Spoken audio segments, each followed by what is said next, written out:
이 영상은 투자 권유가 아닙니다, 여러분. 영상에서 드리는 모든 내용은 개인적인 의견과 시장 해석일 뿐이며 투자 판단과 책임은 본인에게 있습니다. 네, 안녕하세요. 퍼즈입니다. 연패된 김프로님이 아닌 탁프로님이 나와 있습니다. 네, 안녕하세요. 탁프로입니다. 네, 비트는 사실 어제에 비해서 별로 달라진 게 없고, 네. 근데 이제 제가 하고 싶은 말이 있는데 그건 뒤에서 좀 다루도록 하고, 오늘 탁프로님이 준비한 걸 먼저 한번 들어볼까요? 결국엔 스테이블 코인 유동성이 높아졌다. 네. 바이낸스에 엄청나게, 그러니까 거래소에 스테이블 코인이 많이 들어왔다는 얘기잖아요. 사실 요즘에 투자자분들이 많이 걱정하시는 게 첫 번째가 유동성 관련된 문제인 것 같고, 뭐 영래포 잔고가 감소한다느니, 뭐 TGA 잔고를 채워야 되느니, 뭐 코인의 유동성이 없다느니, 뭐 이런 게 하나 있는 것 같고, 또 하나가 이제 계절성, 그래서 뭐 9월이 좋지 않은 계절이기 때문에 투자하는데 좀 꺼려지는 느낌이 있는 것 같아요. 그래서 그 두 가지가 다시 좀 생각해봐야 될 부분이 있는 것 같아서 관련된 내용을 좀 가지고 오긴 했습니다. 그 스테이블 코인 같은 경우에는 지금 미국에서 밀어준다는 건 누구나 다 알잖아요. 네. 근데 이제 스테이블 코인이 쓰이는 걸 생각해보면 대부분 거래소로 들어갑니다. 서클 같은 경우에도 결국엔 주가가 다시 오르려면 이익이 많이 나야 되고, 이익이 많이 나기 위해서는 스테이블 코인, 그러니까 USDC를 많이 발행하는 수밖에 없어요. 그러면 발행된 USDC는 어디로 들어온다? 거래소로 들어온다. 그럼 거래소로 들어오면 어떻게 된다? 코인 가격이 올라간다. 이렇게 큰 틀로 이해하면 될 것 같습니다. 뭐 스테이블 코인 시장 유동성 같은 경우에는 걱정이 없다라는 게 첫 번째로 볼 수 있을 것 같고요. 또 하나가 이제 9월 하면 계절성 자체가 좋지 않다라고 우리가 흔히 알고 있는데, 톰리가 이야기한 부분이 굉장히 좀 흥미롭고 재밌어서 그 부분을 비트마인에 있는 이사회 의장인가? 아마 그렇게 앉아 있는 걸로 알고 있는데, 그 톰리의 주장에 대해서 한번 살펴보면 좋을 것 같아서 가져와 봤습니다. 네. 이거는 이제 톰리가 이야기한 자료에서 좀 발췌를 해왔는데요. 네. 한 해 내내 금리를 동결했다가 네. 9월에 금리를 인하한 횟수는 50년을 통틀어서 딱 2번 있었다고 합니다. 아래에 있는 게 금리군요. 네, 맞습니다. 그 계단식으로 되어 있는 게. 네, 내려가고 있는 게. 그래서 금리를 동결했다가 네. 9월 즈음부터 금리를 내리기 시작했다는 그 뜻이네요. 네, 맞습니다. 그래서 50년 동안 총 2번이 있었는데, 첫 번째가 98년도, 네. 그리고 또 한 번이 바로 작년인 24년도, 이렇게 두 차례가 있었습니다. 네. 이 두 차례의 경우에는 한 해 동안 내내 금리를 동결하다가 네. 9월에 이제 금리를 이제 인하를 했는데, 네. 이 두 차례 모두 금리를 내린 9월에는 네. S&P 500을 기준으로 네. 6.2% 그리고 2% 정도의 상승을 했다는 걸 우리가 볼 수가 있고, 그래서 톰리가 주장하는 바는 네. 이번 25년에도 9월에 금리 인하 확률이 지금 99%가 넘어가고 있는데, 금리를 인하하게 되면 이 98년과 24년도와 같이 증시가 떨어지는 게 아니라 오히려 상승할 가능성이 높다라고 이야기하고 있는 게 톰리의 주장입니다. 어제도 사실 김프로랑 같이 8월, 9월에 대해서 얘기를 하긴 했었었는데, 네. 그러니까 9월이 떨어지면은 10월이 폭발적으로 올라가는 경우가 굉장히 많아서 네. 그걸 우리가 제대로 대처할 수 없으니까 그냥 갖고 있는 게 더 나을 수 있다. 그리고 비트코인 같은 경우는 9월에 떨어진다 하더라도 알트코인은 또 9월에 오를 수 있는 그런 거에 대해서 얘기를 했는데, 요 톰리의 주장은 어쨌든 S&P 기준으로는 사실 9월에 마이너스일 가능성도 낮다라고 얘기를 하는 거네요. 그렇죠. 금리 인하를 하게 된다 그러면. 네. 근데 금리 인하 가능성 거의 100%이기 때문에. 네, 맞습니다. 그래서 제가 이제 표로 좀 정리를 해왔는데, S&P 500 기준으로 아까 말씀드렸듯이 이렇게 상승을 하는 걸 볼 수 있고요. 나스닥 100 같은 경우에는 98년도에는 18%가 올랐습니다. 네, 그리고 그 이후로 쭉쭉쭉 계속 올랐거든요. 작년 같은 경우에는 한 2.5% 정도 상승을 했고요. 비트코인은 이제 98년도에는 이제 없었으니까 24년도 9월 같은 경우에는 또 7.38% 정도 비트코인이 상승을 했다. 그래서 뭐 계절성이라는 것 자체가 인과관계 따지지 않고 그냥 단순하게 좀 보는 건데, 마찬가지로 단순하게만 그냥 대입해서 보면은 상승할 가능성이 여전히 높지 않나라는 생각을 좀 하게 되는 것 같습니다. 결국엔 유동성이네. 네, 그렇죠. 네, 그래서 어쨌든 금리를 내린다는 거는 결국에 돈을 푼다는 거고, 돈을 푸는데도 내려가기는 힘들다. 이런 얘기인 거잖아요. 그렇죠. 그리고 동결을 해왔다가, 그러니까 유동성이 좀 좀 닫혀 있다가 금리를 내리면서 유동성을 좀 푸는 과정에서는 시장 자체가 하락하기는 좀 어렵다라는 것 같습니다. 제가 오늘 준비한 얘기는 좀 뭐였냐면, 지금 이제 9월이잖아요. 그러면 9, 10, 11이라고 하면은 어쨌든 두세 달 정도가 남은 거잖아요. 그러네요. 네. 근데 지금 비트코인의 가격은 11만 달러고, 그러면 퍼지 네가 말한 25만 달러 힘든 게 아니냐. 어떻게 생각해요? 그렇게 들릴 수도 있을 것 같네요. 지금 이렇게 보니까. 그래서 관련해가지고 한번 보려고 해요. 그 폭발적으로 올라가는 시기는 사실 불장 막바지에 한 두세 달 정도가 거의 답니다.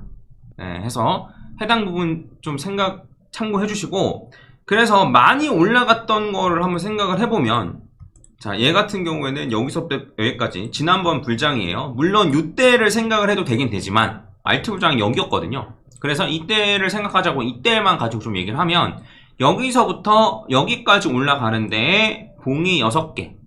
그럼 2달도 안 된 거죠. 그러네. 주봉인데. 근데 해당 기간 동안 114% 올랐어요. 비트코인이. 네. 딴 게 아니고 비트코인이 이렇게 올랐습니다. 그리고 뭐 여기도 뭐 마찬가지라고 한번 생각을 하면 얘도 그냥 어쨌든 여기서부터 뭐 여기까지 올라가는데 얘 같은 경우에도 13개니까 3달이네요. 3달 동안 127%가 올랐어요. 네, 이렇습니다. 그리고 더 전을 한번 살펴볼까요? 더 전. 이건 2017년이에요. 2017년 같은 경우에는 한 달 동안 240%가 올랐거든요. 한 달 동안. 봉이 4개잖아요. 그쵸? 그래서 한 달 동안 240% 정도가 올랐기 때문에 크게 문제는 없다 정도로 제가 얘기를 하는 거고, 근데 이제 생각을 해보면 어쨌든 지금부터는 좀 올라가 줄 필요가 있다라고 보는 거예요. 만약에 10월, 11월이 고점이라고 네. 한다면요. 만약에 올라가지 않는다라고 하면은 아무래도 시간이 더 늦춰질 가능성이 좀 있고, 그런 것도 제가 감안을 하고 있습니다. 제가 그런 판단이 되면 말씀을 좀 드리겠습니다. 근데 이제 그러면 불장이 끝난 거 아니야? 라고 생각을 해봤을 때 이런 상승이 우리가 있었나 생각을 해보면 있었나요? 없었죠. 네. 없었단 말이에요. 비트코인도 그런 상승이 없었고, 그리고 17년부터 코인 시장을 겪어오신 분들은 느끼겠지만 이 정도 분위기가 아니에요. 불장의 끝에는 이런 분위기가 아닙니다. 네. 지금 뭐 옆에 누가 비트코인 소리 한다, 당연히 비트코인 소리 하겠죠, 사실. 예, 트럼프가 맨날 그렇게 난리 치는데 당연히 비트코인 소리 하겠죠. 과거보다 훨씬 더 하겠죠. 근데 이제 그런 걸 가지고 체크를 하는 건 좀 어폐가 있다. 그리고 비트코인 도미넌스도 여전히 60%에 가깝다. 네, 그래서 이러한 상승이 오고 나서 알트가 또 폭발하고 그래야지만 하락장이 시작될 가능성이 높다 정도로 이해하시면 될 것 같습니다. 그래서 지금부터 올라가기만 한다면 한 단기간 내에 뭐 여기서부터 이제 올라간다라고 치면 여기서부터 여기까지 10월 달까지라고 생각을 하면 봉이 9개 남았고 124% 올라가는 거고, 여기서 조금 더 늦어진다라고 하면은 요렇게 올라가는 건데, 이거는 이제 2026년 1월까지 올라간다 생각하면 봉이 22개고 123% 정도가 올라가는 거라서, 그래서 제가 생각하기에는 딱히 문제될 건 없어 보인다. 시간은 아직까지는 충분하다. 이렇게 좀 이해하시면 될 것 같습니다. 물론 이번 고점이 14만 달러냐 18만 달러냐 16만 달러냐 이런 얘기들이 나오는 것도 맞는데 우리는 그거를 어쨌든 알 수가 없고, 다만 저는 25만 달러까지 올라간 다음에 알트코인 불장이 올 거라고 생각하지만 당연히 14만 달러까지만 간 다음에 알트코인 불장이 올 수도 있죠. 근데 어쨌든 알트코인 불장이 온다는 걸 우리가 알 수 있단 말이에요. 뭘로? 비트코인 도미넌스로 해서 원하는 가격대까지 오지 않았더라도 알트 불장이 끝났다라고 생각하면 어느 정도 나오는 이런 매매 전략을 저는 가져갈 생각입니다. 그래서 포트폴리오반에 계신 분들도 걱정할 필요는 전혀 없고, 그래서 요 영상을 보시는 분들 같은 경우에도 그렇구나, 한번 잘 생각을 해보시면 좋을 것 같습니다. 우리는 단기간에 그렇게 올라본 적이 없어요. 아직까지는. 물론 예전에도 그랬기 때문에 요번에도 단기간에 올라야 되냐라고 생각을 하실 수도 있는데, 이러한 패턴은 거품의 마지막 끄트머리에 가서 상승폭의 거의 대부분을 차지하는 이런 패턴은 나스닥에도 나오고요, 금에도 나오고요, S&P도 나옵니다. 아시겠죠? 해서 해당 부분을 좀 참고하시면 좋을 것 같아요. 특히나 이제 금 얘기가 나왔으니까 이제 얘기하는 건데, 금 같은 경우에도 이렇죠. 지금 이런 상황입니다. 금. 그래서 오파의 끄트머리, 요 끄트머리 가서 급격한 상승. 저도 이제 금 같은 경우에는 어느 정도 올라가면 조정을 받을 가능성이 좀 높다고 보고 있긴 한데, 이런 것들도 참고해 주시면 좋을 것 같고, 나스닥도 마찬가지예요. 나스닥도 상승의 끄트머리에 가서 급격하게 올라가는 것, 이것도 계속 남아있는 패턴입니다. 그래서 해당 부분 좀 참고해 주시면 되고, 요것도 마찬가지고요. 해당 부분 참고해 주시고, 그래서 걱정하실 필요는 없다.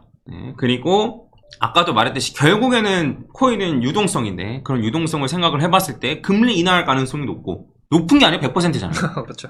올해 3번, 9월, 10월, 12월. 그래서 그리고 이제 그 다음 해까지 해가지고 4번 연속 금리 인하를 하냐 마냐 아마 이런 얘기가 좀 나올 것 같은데, 그래서 금리가 인하되고 돈이 풀리는데도 불구하고 자산이 하락한다?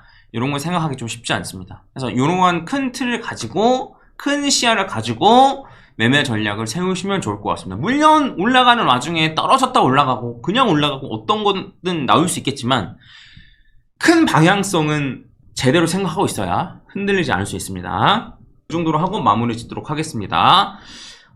토요일부터 아마 본 채널에 영상을 올릴 수 있을 것 같은데, 그래서 그거는 이제 기존에 했던 정승윤 아나운서님이랑 했던 것도 지금 기다리고 있고, 엄청 밀려있죠 지금. 그리고 지금 밈코인 다뤘던 영상도 기다리고 있고, 그 다음에 온도 파이낸스 다뤘던 영상도 지금 기다리고 있거든요. 그런 영상 순차적으로 좀 올라갈 예정입니다. 그래서 요 채널도 많은 구독 부탁드리겠습니다. 감사합니다. 자, 하나 둘 셋 파이팅! 파이팅! 네, 이상 마치겠습니다. 감사합니다. 감사합니다.